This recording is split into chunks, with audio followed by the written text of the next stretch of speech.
Welcome to another episode of Hoop and Sports Talk for Days. I go by the name of Omar, also go by the name of O Izzy, so just call me O Izzy. We back in full effect again with another episode of the pod. I appreciate the views, the comments, the likes, the shares, everything for people tuning in. I'm grateful for it. Make sure you check out my YouTube page right there on to the right. That's my YouTube name. It'll take you to all my episodes thus far.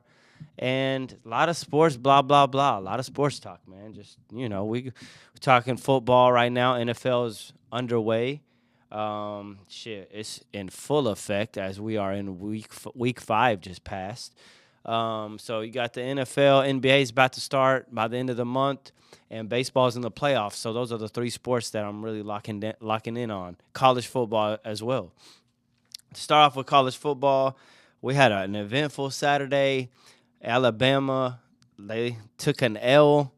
The number 1 team goes down to Vanderbilt in a shock 40-35, and that's what happens sometimes when you play a great team like Georgia. That's a high roller coaster. Then, next week you think you got an easy one and you take an L to Vandy. I think that's that Nick Saban effect. That's where he always has his team ready. Doesn't, the coach now is good, but I just think Nick Saban prepares his team a little bit different, and they took an L 40-35. Their defense was non-existent. They could still make the 12-team playoff by the end of the, season, but that's just a loss that you don't want to have on your resume. Vanderbilt is not ranked. Nobody really knows who Vanderbilt is. So, yeah, man, tough L for Alabama after a great game against Georgia the week prior to that and beating them. Tennessee lost as well to Arkansas. That's a tough L. Tennessee, you got to do better than that. They were ranked right there. And everybody else, Miami college football, Miami Hurricanes beat the Cal Bears 39-38 in a thriller on Saturday night. I mean, that game was crazy. It didn't end till like 1:30 our time, Eastern. 1:30 is crazy, bro. I was watching that game, falling asleep, staying up, falling asleep, staying up. They were down 38-18 in the fourth quarter. They were down 20 points. Cam Ward, spectacular again. He's got 20 touchdowns, 5 interceptions for the year. Definitely making his Heisman case. Cam Ward is different, bro. A lot of people hating on Cam Ward. I don't understand why. 2 back-to-back thrilling wins and a comeback. And, yeah, there has been some calls that went Miami's way. But, shit, it is what it is. You gotta manage the game when you're up 20. There's going to be a call here and a call there that goes to the opposition. But when you're up 20, you got to be able to withstand that. And Cal didn't. He marched down the field at the end of the drive, and Cam Ward did it again. Miami, I don't know if they could sustain this as a real powerhouse team like a Texas, a Ohio State, a Oregon, an Alabama, a Georgia. But, they're winning. They haven't lost yet. I know it's not what people want to hear because the way they've been winning, and I know there was a targeting call at the end of that game when it was 38-32. The Cal quarterback ran it. Then the Miami guy linebacker jumped, hit him, boom, popped him, and Cal quarterback was on the ground. That could have easily been a 15-yard penalty, targeting, and the game over, but they didn't call that. And, hey, it could have easily went their way. Cal would have won if they called it like that, but that's what happens when you let a team come back all the way to a 1-touchdown lead. The refs start getting tricky with that shit. And that's what happened on that possession, and Miami won. So shout out to the Hurricanes. I fuck with the U. You know what I'm saying? I like Miami. So shout out to them. I like Cam Ward. They got a spectacular player. I've been tuning into college. It's really been entertaining this year. And Texas Longhorns, they're the number 1 ranked team in the nation. Arch Manning's been amazing, So the young Manning, he's been balling. Quinn Ewers was a Heisman candidate before he got hurt. I'm sure they're going to go back to him at quarterback, but damn, it's nice to have a quarterback like Arch as a backup just ready to take over. So Texas, they look like a real powerhouse. I see them definitely making the 12-team playoff. That's for sure. It's just going to depend on do they, make it to the championship game. They have all the tools. Scarcesian, that's his name, some shit like that. He's a good coach. So we'll see what happens with Texas as it gets more into, you know, conference play. So Texas is going to be playing some tough games, and we'll see. I think they got Oklahoma coming up real soon, and that's always a battle, you know what I'm saying? They always goes down here in Dallas, so we'll see how that goes. Yeah, man. So quick, Ohio State, they're number 2. They keep handling business. Oregon's number 3. I don't really believe in them. Penn State, I don't really believe in them. They're 4. They always choke. I still believe in the Georgias, the Alabamas, and we'll see about some other teams that come up out of nowhere. Colorado football, like I said last episode, I love watching them. They had a bye week this week. They're 4-1. They've been balling. We'll see if they continue it. If they continue it, they could get ranked and they can get a real good bowl game. Who knows, man? Make a miracle and get into the 12-team playoff. You never know. So shout out to that. That's college. I'm locked in. I'm watching that. It's a lot of pro prospects. The receiver from Alabama, the 17-year-old, he's amazing. I never seen a 17-year-old play college doing what he's doing. Shit, the Williams kid. So, yeah, college has been fantastic to watch. Moving on to the NFL. We had some thrilling games. I mean, we had my favorite game of the week. I'm sure it was y'all's favorite game of the week. Baltimore Ravens versus the Cincinnati Bengals. Baltimore wins in a thriller 41-38. Lamar Jackson does Lamar Jackson things. I mean, Derrick Henry with a great run to end the game.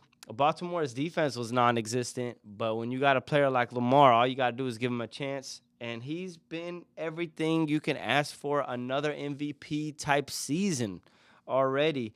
So they went from 0-2 to 3-2, knocking off 3 straight wins as they beat Cincinnati in a thriller, 41-38 in OT. Joe Burrow, 392 yards, 5 touchdowns, 1 interception, played amazing. Jamar Chase, 10 receptions, 193 yards, 2 touchdowns. He played great. Jamar Chase, that's my guy. I mean, he's my favorite receiver, him and Justin Jefferson in the NFL. And then you had T. Higgins. He had 93 yards and 2 touchdowns. Cincinnati's offense did everything you want in an offense, but they fall again to 1-4. A team that should probably be 4-1, if not 4-1, at least 3-2, are 1-4, dimming their chances to make the playoffs. And I'm a Cincinnati fan. I like Joe Burrow. I like Jamar Chase. I like Higgins. But that defense right now, looking at my sheet, they're 27th in defense, and there's only 30 NFL teams. So that lets me know they're a horrendous defensive team, and that is why they are 1-4. Because when your quarterback, Joe Burrow, is throwing for 1,370 yards so far in the first 5 games of the season, and he's got 12 touchdowns and 2 interceptions, and you're still 1-4, that just lets me know that your defense is trash. So definitely, I don't know what they got to do. They got to pick it up, man. I mean, they lose heartbreakers. They had a chance to win the game. I think that when it was 38-38 and Lamar fumbled, he had the ball at the snap as they were driving. He looked away for a second. The ball got away from him. He tried to recover. Cincinnati got it at like the 45-yard line by the field goal. And there was only like 50 seconds. So that should have been game over. Cincinnati played aggressive offense all game. Then when it's time to play aggressive, they run the ball 3 straight times for like 4 yards. So their field goal kick, like the energy, like I could tell that the energy was off, that they only got 4 yards and threw their kicker out there for a game-winning win. And it was crazy because it's like, bro, it's a 54, 55-yard kick. You could have got like 10 yards and made it a 44-yard kick, 45-yard kick.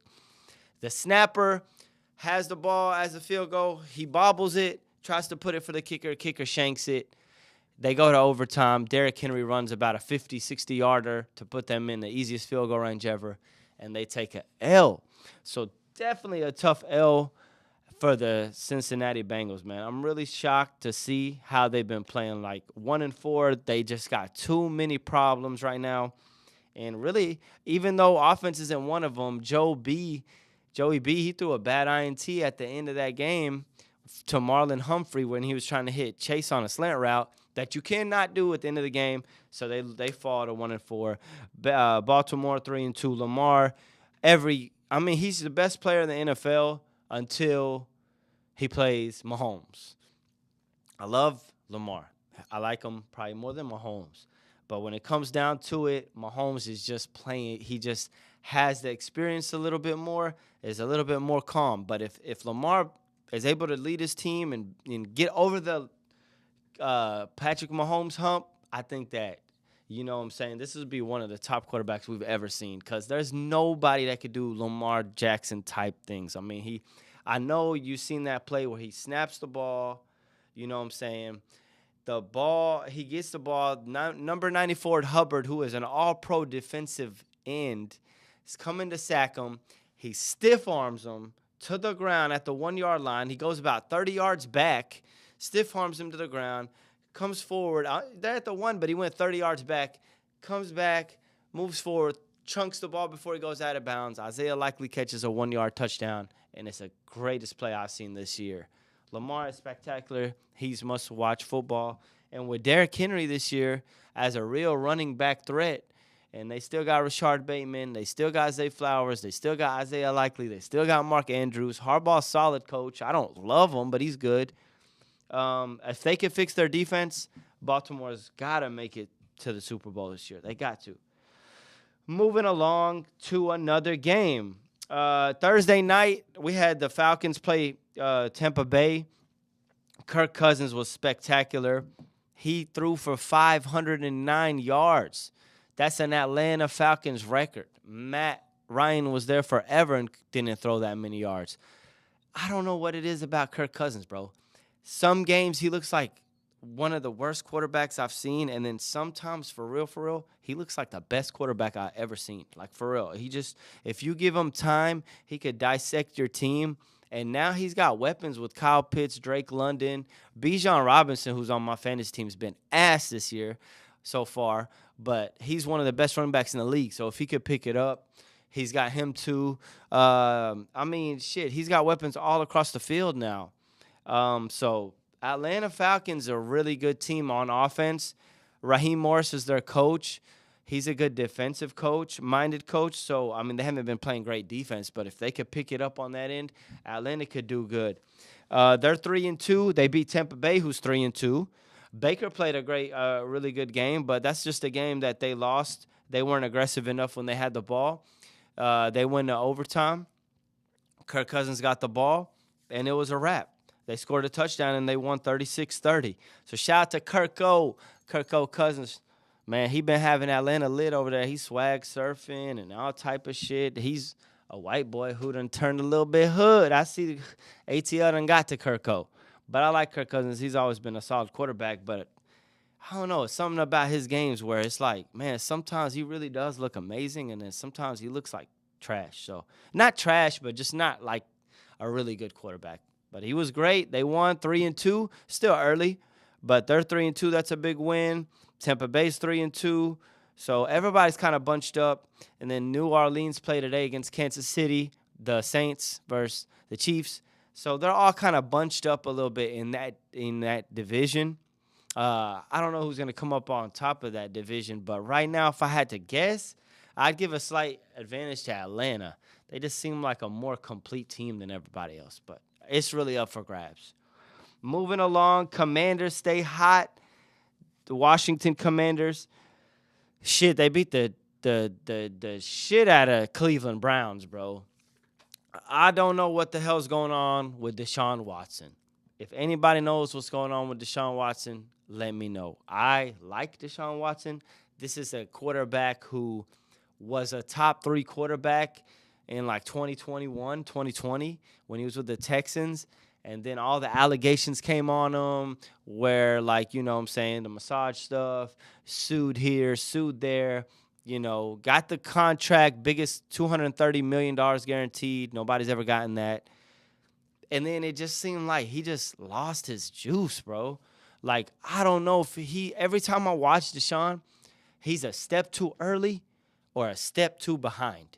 He's not got the right rhythm. You got to have as a quarterback, I know the people that play the position could tell me better than I could tell myself that you got to have rhythm as a quarterback. And Deshaun seems a tad bit early on the route or a tad bit late on the route or a tad bit like he wants to run, but he doesn't know if he wants to run. Bro, Deshaun falling off, bro. I got to say it. I mean, I'm a Deshaun Watson fan, but right now he does not look like a really good quarterback. I don't know what's going on. The Browns look like a shitty team. Amari Cooper, every time I see him as a receiver, he's looking down, looking up, looking to the side. Like, what kind of throw was that? It really, really might be time for a change in Cleveland. I know they don't want to do it. When you give your quarterback $230 million up front, bro, the most in NFL history, you definitely don't want to switch quarterbacks. As an owner, as an investment, you trying to ride that shit till the wheels fall off, pause. But ain't no way in hell he could keep playing like this, bro. It's just not matching up. Is it all his fault? No, his offensive line is pretty trash.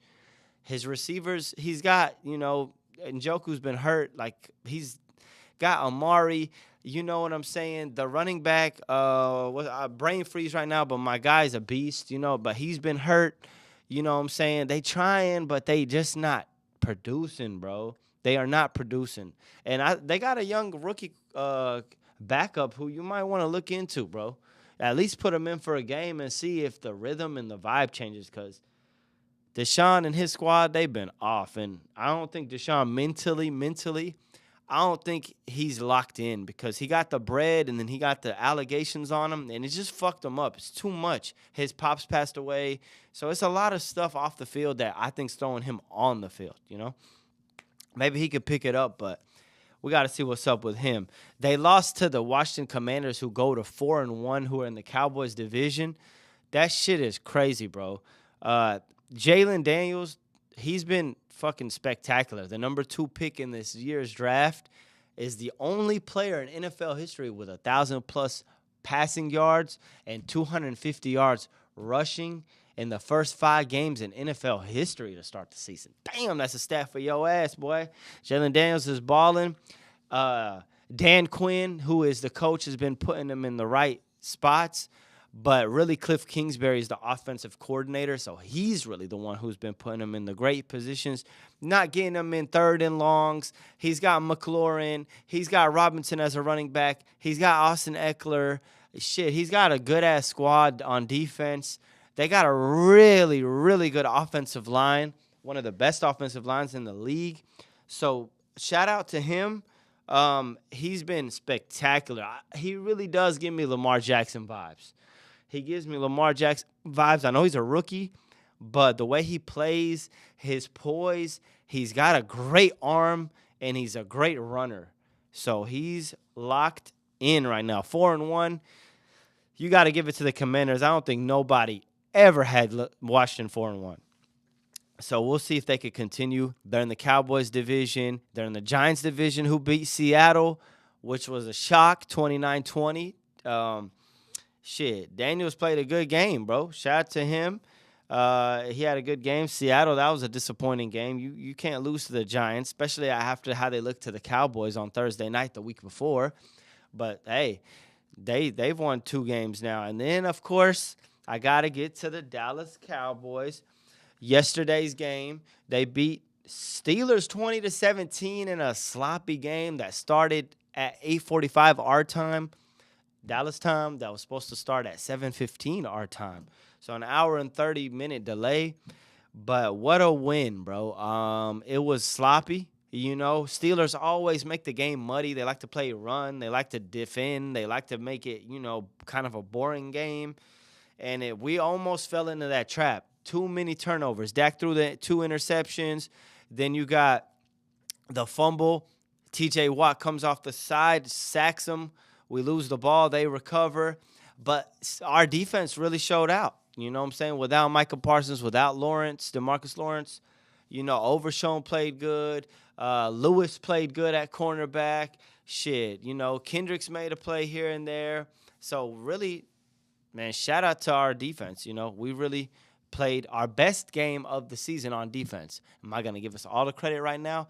Probably not, bro, off the simple fact that Steelers' offense is ass, bro. It's always ass.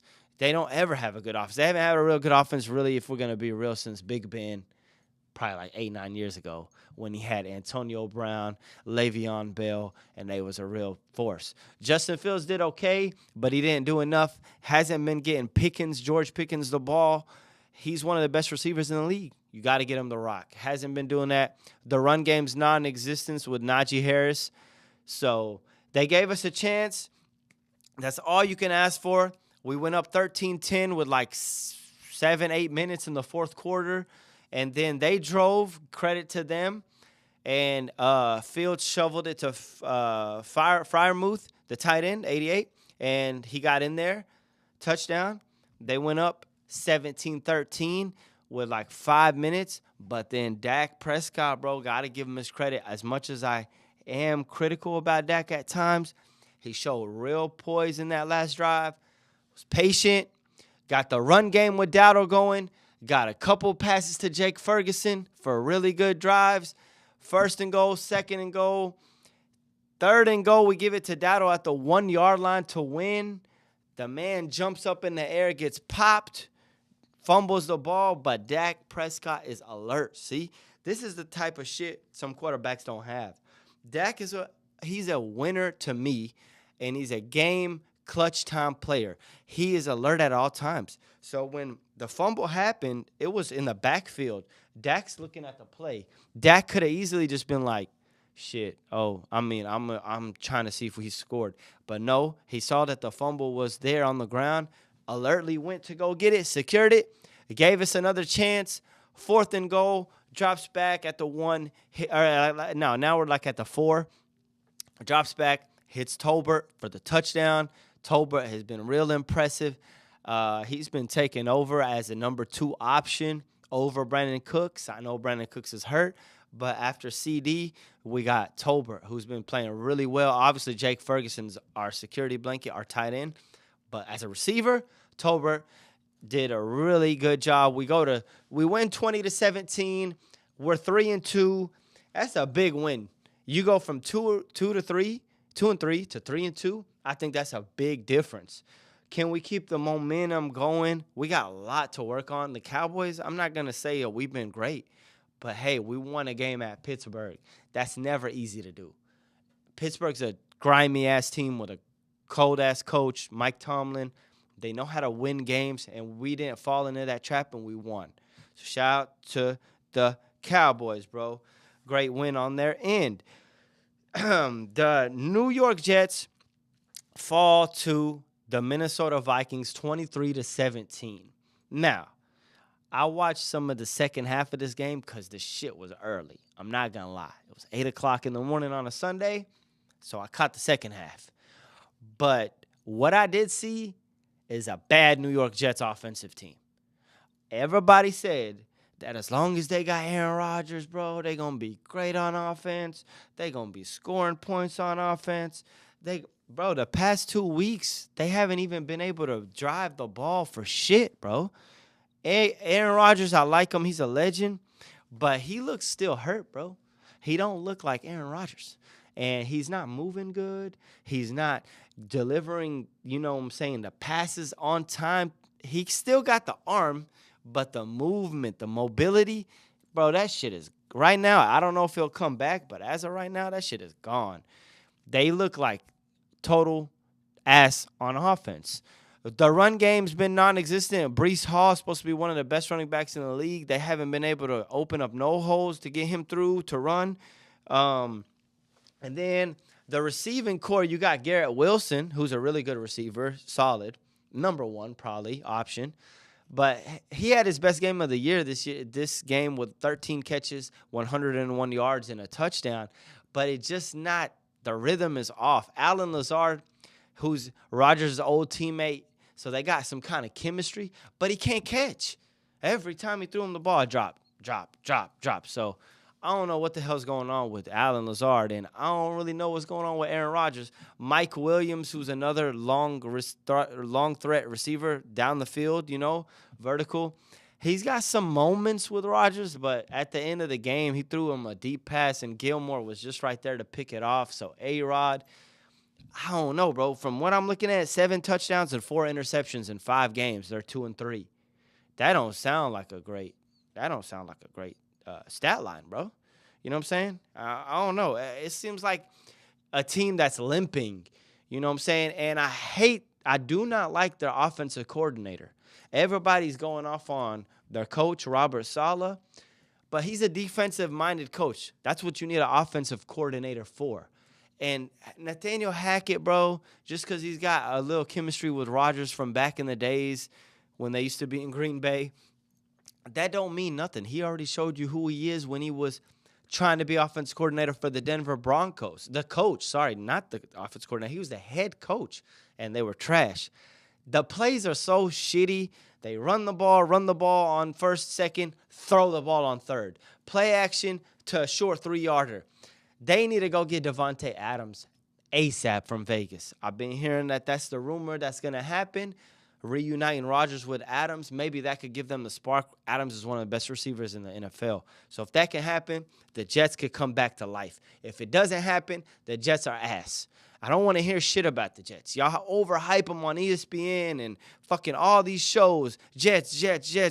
They're trash right now on offense. Their defense has been playing really well the past 2 weeks, bro, and they still losing. And they ain't even losing like Minnesota played like ass. I know they're 5-0. I know. Sam Darnold's been playing better. They got Justin Jefferson, who's the best receiver in the NFL, but they have not been playing well, bro. They have not been. This week they didn't play well. Sorry. This week they didn't play well against the Jets, and Jets still lose. Come on, Jets, bro. Pick it up, bro. You know what I'm saying? Sauce Gardner, pick it up, bro. No interceptions. I ain't seeing shit. So, and their offensive line, even though they allowed some sacks to Rodgers this past game, they haven't been that bad. It's just Rodgers can't move, bro. He's old. He's 40 years old, bro. And I love Rodgers, but in NFL, that's dinosaur, bro. In the NFL, that's dinosaur. In life, that's okay. But in NFL or in basketball, you're ancient. You got 20-year-olds playing the game now, early 20s. So, yeah. Shit, I don't know. 5-0 to the Vikings, 2-3 to the Jets, and the Jets' schedule is not going to get easier. They got a tough-ass game next week against the Buffalo Bills on Monday night, and the Bills are coming off a loss to the Houston Texans, 2 losses in a row, so they're 3-2 now, and I think that's going to be another tough game. They probably take a L there too, bro. I don't know. Shout out to the Houston Texans, who are 4-1. They played a sloppy game versus Buffalo, but their defense held Josh Allen in check, and they were able to move on to 4-1 as the Buffalo Bills move on to 3-2. So that's kind of like NFL rundown. We had some other games, you know what I'm saying, but like, you know, nothing I really, you know, the Patriots are trash. Carolina Panthers, trash. So I don't really talk about those type of teams. You're not making it on the radar. I'm sorry. You're just not winning, and you're just not really a good team. Miami Dolphins, I want to put you in the trash category as well. You beat the Patriots 15-10, but you damn near on the brink of trash. So you need a quarterback. I mean, you got freaking Tyreek Hill, best receiver in the damn league, him almost top 2, 3, whatever, him and Jefferson. Put him where you want. And you can't get him open because your quarterback is a backup, bro. And Tua, you know, I don't know if they're going to get him back. I think he'll come back with the concussion stuff, but that's always dangerous because if he gets popped one more time in the head, it's over for him. So I don't know. I don't know about the Dolphins. Their coach just seems like he's cool, like the coolest coach in the world. Like, get him some fucking $20,000 shades. Get him a $50,000 necklace of how cool he looks. But looks is just looks, bro. And he not really coaching that well. They won, so shout out to them. I'm not going to shit on them that much, but the Patriots are trash. We know that. We know they were supposed to be one of the worst teams in the league this year. But they won. That's 2-3 for the Dolphins. Not saying that they can't come back from it, but they got to go get a quarterback ASAP if they're not going to go back to Tua, which they probably will go back to Tua, but they need another trade for a quarterback. Tyler Huntley, who's been playing the quarterback position for the Dolphins, he ain't been producing, bro. I'm not saying nothing that you viewers do not know. So, shit. It is what it is, bro. It is what it is. Dolphins, you know, not there. Browns are not there. I talked about Deshaun and Watson already. And, man, I mean, 49ers lost to the Arizona Cardinals 24-23. Kyler Murray played, a clutch game. And Arizona, that's the type of team they are. Like, out of nowhere, they'll win a game that they're not supposed to win, and then they'll lose a game that they're not supposed to lose. I think that's been Kyler Murray's trajectory as a starting quarterback. I like Kyler Murray. He's so talented, but there's not enough consistency in the Arizona Cardinals. So I don't really know what to believe. But on the other side, 49ers, who've been a powerhouse the past 3 years, either making it to the Super Bowl or at least NFC Championship game, boy, they got some problems this year, boy. Not just because of the record. I mean, I think they could bounce back from that. Purdy don't really look like Brock Purdy of last year. Deebo Samuel's not really he's a Swiss Army knife because he can run and receive, but he's not been playing great. George Kittle's been their best player. I haven't even heard Brandon Ayuk's name. You know what I'm saying? He got 120 M's this year as a receiver. I have not been hearing him making no plays.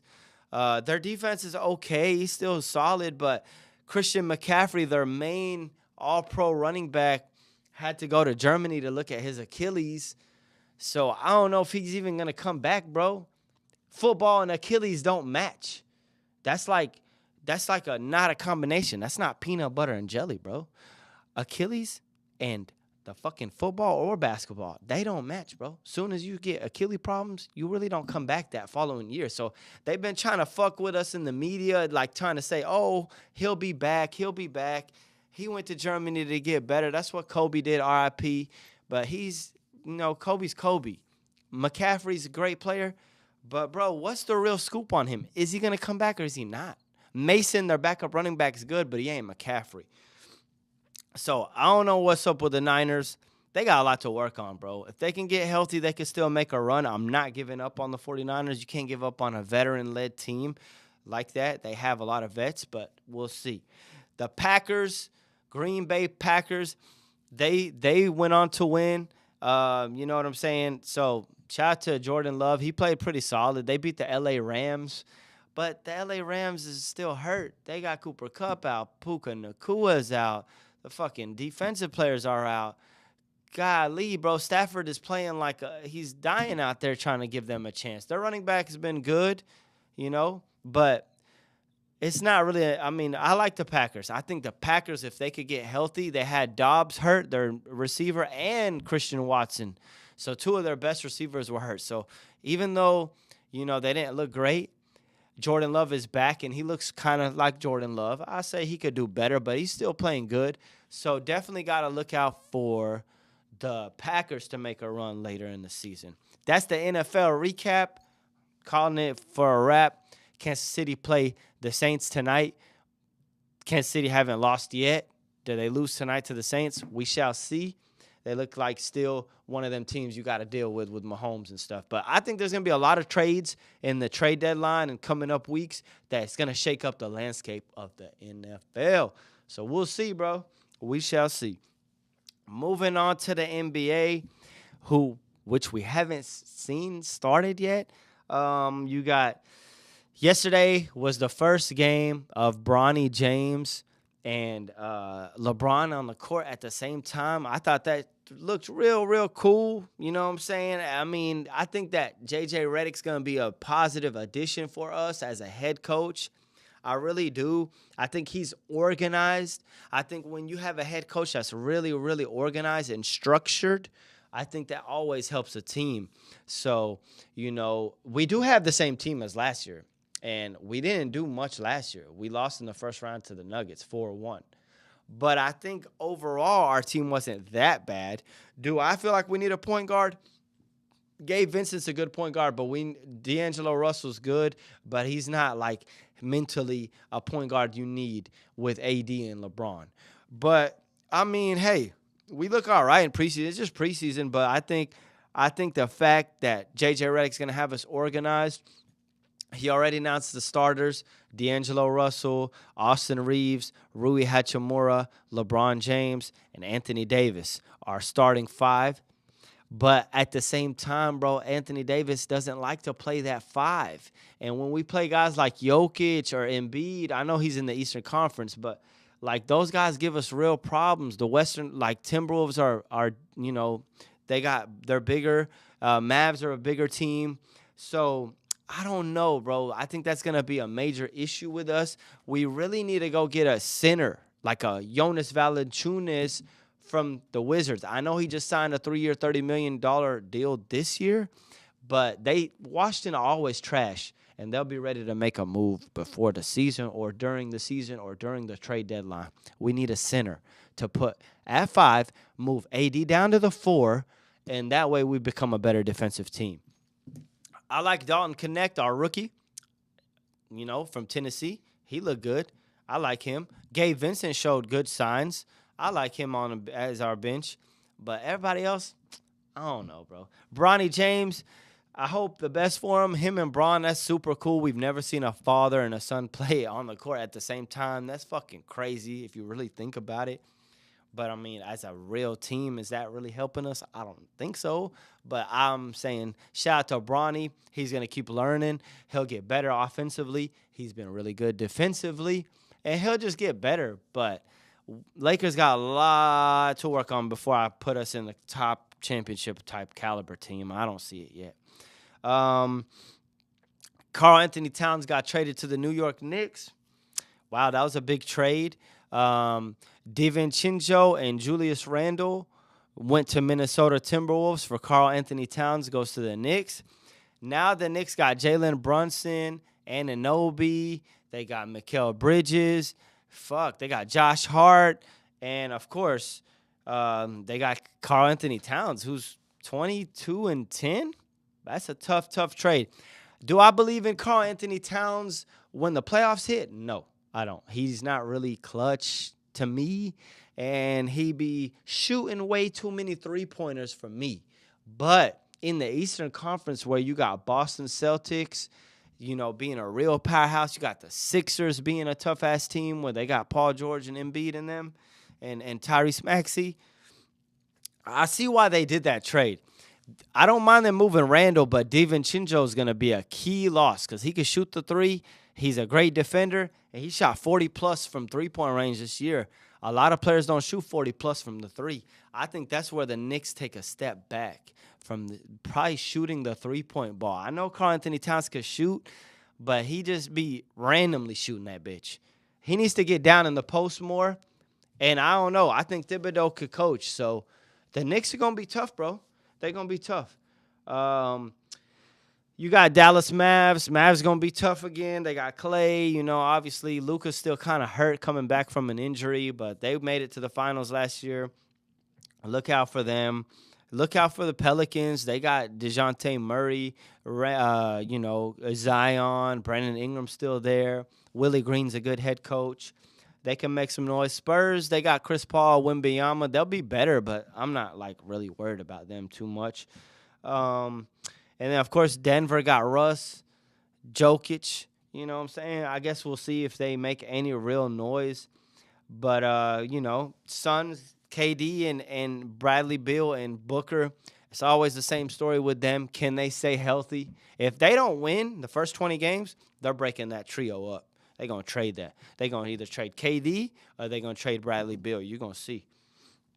I called it here first on Hoop and Sports Talk, for days. You know what I'm saying? Like, subscribe, and share. We've been yapping for a good 30, 35 minutes of yap, man. You ain't liked it yet? You ain't shared it yet? Come on, man. Tell a friend to tell a friend so we can get this shit popping on YouTube. You feel me? We out here. And, yeah, so the basketball season coming up, real close. Today's the Mavs' first preseason game in American Airlines Center. That would be cool to watch. And then you got, a lot of stuff that's going to be happening in basketball that we could really dissect, really break down. If you think that you want me to talk about a specific topic, please feel free to comment, and I'll definitely bring it up. So, yeah, a lot of NBA, a lot of NFL, a lot of NBA, college football's cool. And then you got baseball right now. It's the second round of the playoffs, so it's heating up. You got the Phillies and the Mets. They're 1-1. That's been a great series. Yankees and Royals, they're 1-0 to the New York Yankees. Tigers and Guardians, they're 1-0 to the Guardians, Cleveland. And then the Dodgers and the Padres has been the best series so far. That's a hell of a series. That's 1-1.